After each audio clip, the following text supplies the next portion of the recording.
We talking about practice, man. What are we talking about? Practice? Practice? Yes, we are breaking down the preseason match today. I don't know how many people really watch these preseason games. Early preseason is definitely different than what we're going to see against Arsenal. Early preseasons, like players are wearing jerseys with numbers that don't even make sense. No and it's names? just like Will Fish is wearing 5. Like why? Like that's Maguire's number. Doesn't even make sense to me. It's kind of a free for all. I don't like that format. Like they should actually wear their regular numbers. Like Wheatley with 9, but Højlund has 9. It seems to be the youngsters should have these. The youngsters should have these obscure numbers, and then like the actual squad should have their real numbers. Which is, I know they're not set, but it is a little kind of all over the shop.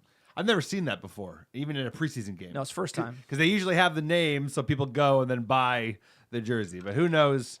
There could have been a reason why they didn't include names. Maybe they just, I don't know. But either way, I agree. Early preseason is not always the easiest to watch. I thought the first half was a good watch, especially compared to the Norway game, because we were playing much better. We looked so much fitter just from a week. They were running around the pitch a lot more. So it was easier on the eyes than it was last Monday, because that was rough. Yeah, and so let's get into the lineup. The starting 11 here. Onana in net. We had Murray at left back, playing for the U21s. Evan, Euro. Lenny Euro coming right in. Very impressive that he just came right in. He's fit. He's ready to go. Wan-Bissaka on the right. Toby Coyer, Casemiro midfield. Mount at number 10. Diallo on the right. Sancho on the left. And Wheatley up top. From the jump, great to see Euro involved. There was a late kickoff due to like people getting into the stadium. Not great. Been a lot of that this summer. I don't know what happened to figuring out how to get people into the stadium, but like the Euros, it was a nightmare. We got a taste of that too. Yeah, exactly. And this sounded like a nightmare, which sucks for fans. Regardless, they did kick things off. Euro from the jump. We were a lot of emphasis playing out of the back. I felt like initially it wasn't clicking. We were kind of going wide, and Rangers were doing a good job clogging the midfield. Casemiro looked out of shape. Unfortunately, like to me, this game, like just the eye test, I saw Casemiro, he gets on the ball and you see him running, and it's just like he's gone. Like his legs are gone. His off-season regimen isn't there. Mykonos? Which is sad, because his legs kind of went towards the end of last season, and then seeing him come into preseason not fit, not ready to go. He's on big money. He's won it all. Like, well, there you go. I want him to be a dog and kind of like use the offseason to get fit and be ready to like prove everyone wrong. Casemiro doesn't seem like the prove everyone wrong type of guy. Well, it's a good point, because when you've won everything and you're on $20 million a year, it's probably hard to stay motivated. It's easy to get comfortable. Yeah, real comfortable. But there was a player who took the opposite approach, which was good to see. Mount looks fit. Mount looks ready to go. He was running all over the pitch. Ahmad always looks fit. I thought he was him and Euro were the standouts today, and the fact that, like you mentioned, some of the lads who came back from the Euros, weren't ready to jump in. And Euro, he obviously didn't go to the Euros, but he was ready to go. That's just a good sign that he's fit enough, because some of the guys that didn't even travel on European tournaments haven't featured yet. So that's a good sign of commitment. And decent lineup. Sancho's there. Ahmad's on the right, and Mount's in the hole. It's like, that's a decent. Collier, he looks like a decent player that I'd like to see more of based on his size. He seems to have good feet and good awareness as well. But yeah, lots to look forward to this season. Yeah, so shout out Toby Coyer, and then this 11 is important for the manager, right? So when you're watching preseason and just pulling up the starting 11 again, this is showing, okay, Ten Hag is going to bring Toby Coyer to the United States. Yeah, he's coming. Hannibal dropped. Wheatley's coming. So Wheatley's coming. Hannibal was dropped to the second half, and he didn't play well in the second half, and got further instructions from the manager on the touchline, and he didn't even look like he was paying attention to him when he was getting more instructions from Ten Hag. So Hannibal is going to get sold. Looks to be kind of on the out. Coyer's stock is rising. Murray wasn't great, so he's not ready to go.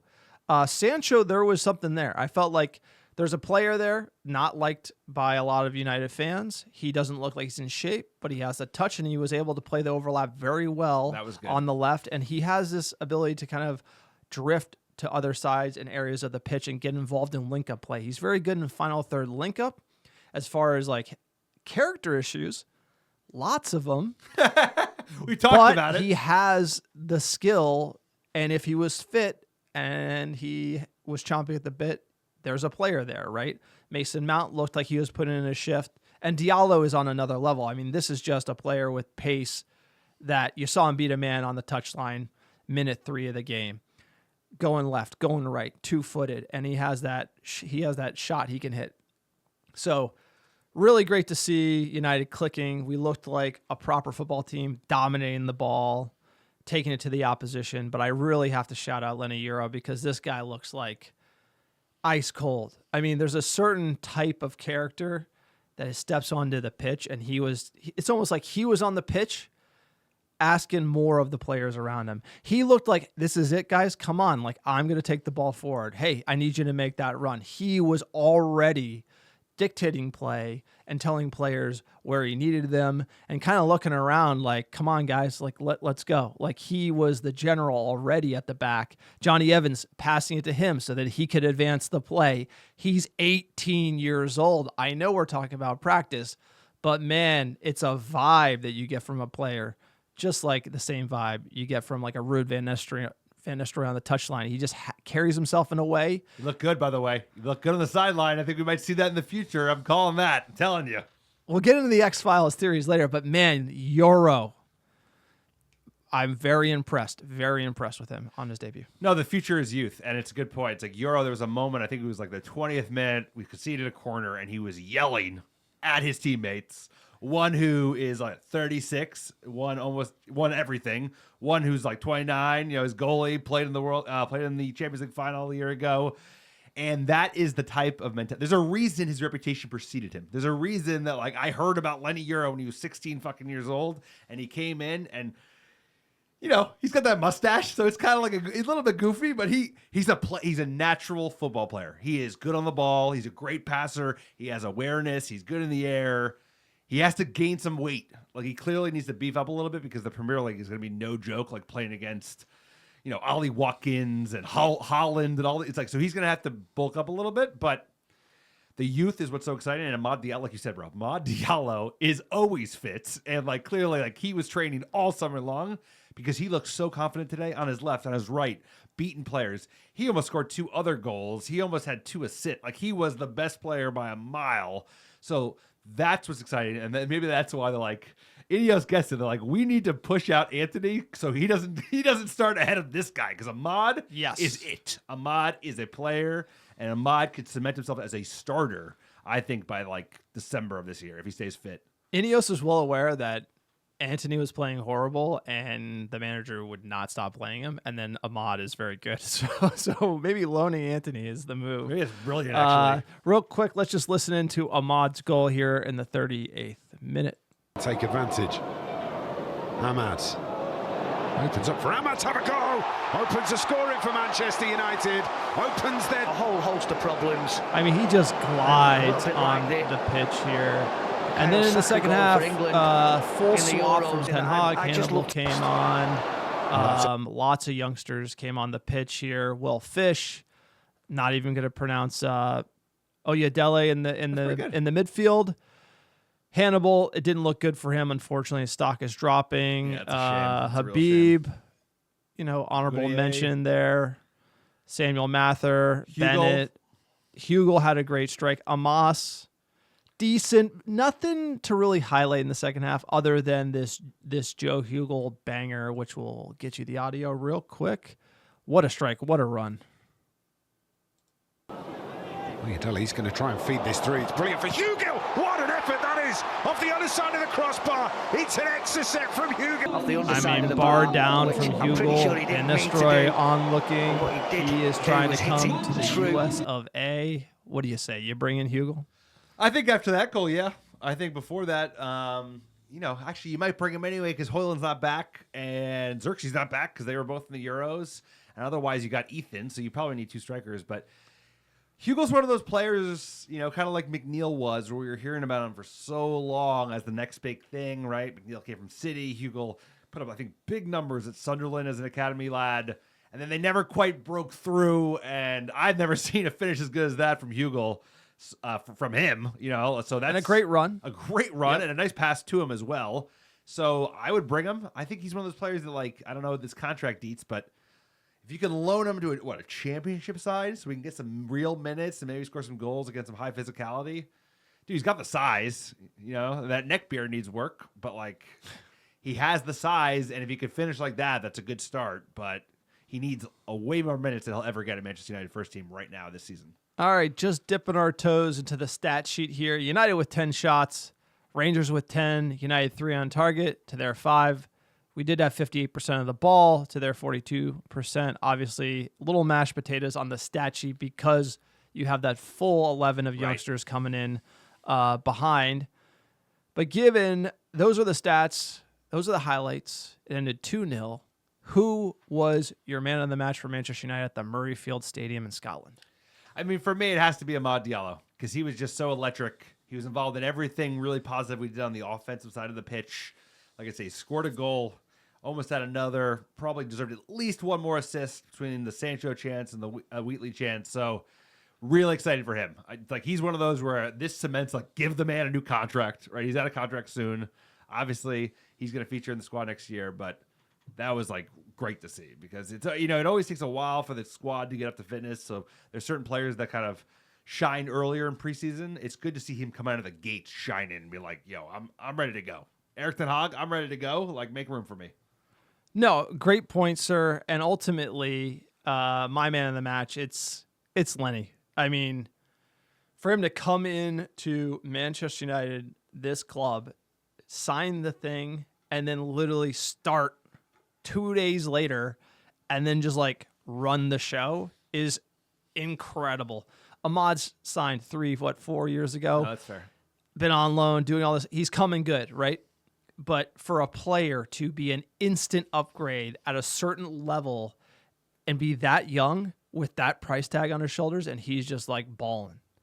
It was unbelievable. That ping he hit in like the 20th minute, just like opening the game. And you're just like, whoa, this kid is like ready to, like, not even afraid to play that pass on the money.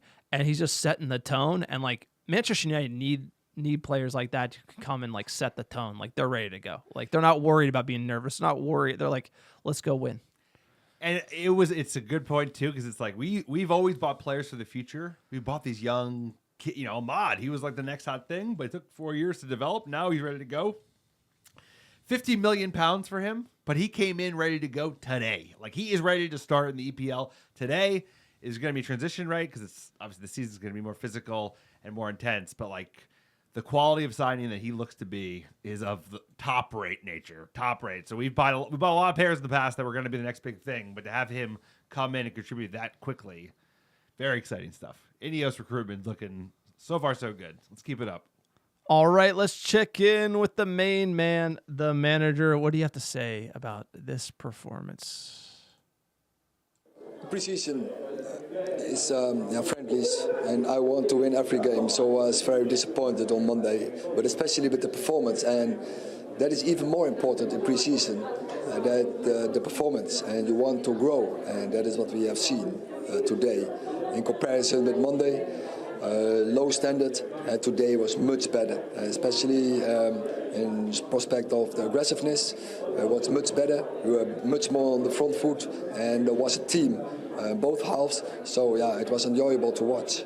I mean, it's the classic saying that says the kids are all right, and there was younger players on the score sheet today. Ahmad with his goal, and obviously then we seen Hugill with a great play by Oyedele too. How important is that that they're buying into that style, that attacking style, and so much promise that's there? Sure, but we have to see Ahmad in a different way. He's not, of course, he's still young, but he's not inexperienced anymore. Last season, he had bad times with bad injuries. Before that, he was in championship. He had a great season, and in the end of last season, he had a very good time in our first team and played some good games. Now, for this season, this has to be the year. And it's great that he starts. Has to be the year for Ahmad, sir. What do you think? Is it the year of Ahmad? I think it might be. Like, I think all the talk, because we've seen this pattern, especially with the manager, and we've seen this pattern to a certain extent, not every year, but like over the last decade, you know, the one positive is like we have had these breakout guys from our academy, right? Obviously, Rashford and McTominay, and then Garnacho and Kobe more recently. I think the youngster that breaks through is a youngster who's not even from our academy, just someone we bought that was so young and has been in the club so long. He feels like an academy player, and that is, I think it should be Ahmad, given all the tumult in our like wing play, and like, you know, even Rashford's not in form. So really, the only guy who has like a starting spot is Alejandro Garnacho.